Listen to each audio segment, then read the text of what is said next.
बिस्मिल्लाहिर्रहमानिर्रहीम। मेरे चाहने वालों, मैं आज आपको तारीख की वो बात बताने जा रहा हूँ कि इस दुनिया में ऐसे लोग हैं, इसीलिए ये पाक वतन कायम है।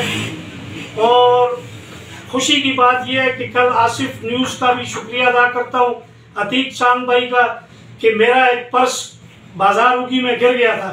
वो पर्स फ़हीम भाई, जिनका ताल्लुक डेरान से, कनौर बरादरी से, इन्होंने आज मुझे फ़ोन किया और मैं अपने प्यारे भाई इलियास भाई की जो ज्वेलरी की दुकान है वहाँ बैठा हूँ।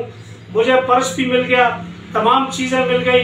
लिहाजा मैं फ़हीम भाई के लिए अल्लाह पाक से दुआ हूँ कि अल्लाह ताला इनको ज़िंदगी दे और हर मुश्किल में इनको कामयाब करे।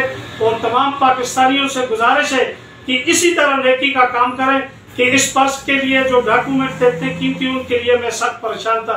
बहुत शुक्रिया। फ़हीम भाई बात कुछ करेंगे। बहुत मेहरबानी जी, शुक्रिया। बस ये अल्लाह की तरफ से होता है, तो अल्लाह ने मुझे ये तौफीक दी और मैंने आपका पर्स, आपकी माने थी मेरे पास, और आपको वापस सौंपता हूँ। हर चीज़ उसमें मौजूद है, पैसे भी मिल गए, पैसे भी मिल गए, शनाख्ती कार्ड, कोई चीज उसमें कमी नहीं है। और इन्होंने खुद फोन करके मुझे बुलाया। और इस दौर में कौन ईमानदारी कौन करा सकता है? इस दौर में ऐसे लोग नहीं है। इलियास भाई आपने सही कहा, मैं इनके लिए दुआ हूं और तमाम पाकिस्तानी कौम से और जितने मेरे फॉलोअर है उनसे।